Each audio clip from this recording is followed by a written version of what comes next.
Hello friends, મારું નામ કૃષ્ણા મીરાણી છે. ગાંધીનગરથી બિલોંગ કરીએ છીએ. ફ્રેન્ડ્સ, આજે અમે અમારી ટીમના એક બેન છે એમની વાત કરીશું. એમણે થોડો ઘણો એમનો જે ઘરનો સામાન હતો એ જે બહારથી લાવતા હતા એની જગ્યાએ અહીંયાથી લાવવાનું સ્ટાર્ટ કર્યું અને આજે એમના ઘરે 515 રૂપિયાનો ચેક આવ્યો છે. તો આજે મને ખુશી થઈ કે એમના ઘરે પૈસા આવ્યા છે. તો એમને જ મોઢે આપણે વાત કરીશું કે એમને કેવું ફિલિંગ થાય છે.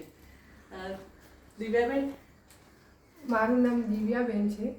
હું જ્યારે બી વસ્તુ લાવતી હતી બહારથી એની જગ્યાએ મેં અહીંથી વસ્તુ ચાલુ કરી અને મને આ વસ્તુનું રિઝલ્ટ સારું મળ્યું છે કે જ્યારે બહારથી આપણે રિઝલ્ટ લઈએ, બહારથી વસ્તુ કોઈ લઈએ તો આપણને કોઈ વસ્તુ ફ્રીમાં મળતી નથી. અને એ એવી વસ્તુ છે કે આપણને વસ્તુ સારી પ્લસ ભાવમાંય ફેર અને વસ્તુમાં કંઈક એવું નવું જાણી કે આપણે કોઈ વસ્તુ એક યુઝ ના કરતાં પણ એ આપણી સ્કિનને અનુકૂળતા આવી તો વધારે લઈ શકીએ કે બીજી કોઈ વસ્તુથી આપણને સારું રહે. પહેલા તમે ક્યાંથી આ બધી પ્રોડક્ટ્સ લાવતા હતા? જે ટૂથપેસ્ટ, સાબુ ને જે બધી પ્રોડક્ટ્સ છે એ પહેલા ક્યાંથી લાવતા હતા? દુકાનમાંથી લાવતા અને ડીમાર્ટમાંથી. બરાબર. તો તમને ત્યાંથી કોઈ ફાયદો થતો હતો? ડીમાર્ટમાંથી લાવતા હતા તો આટલા વર્ષોથી? ના, કોઈ વસ્તુનો ફાયદો નહીં. બરાબર.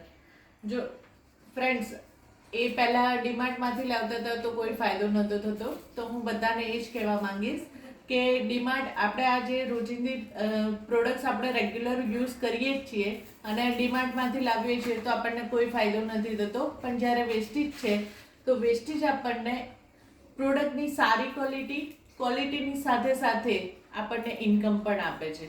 તો ફ્રેન્ડ્સ, એમને પોતે યુઝ કરી છે અને હવે બધાને શેર પણ કરી રહ્યા છે. તો થેન્ક યુ સો મચ.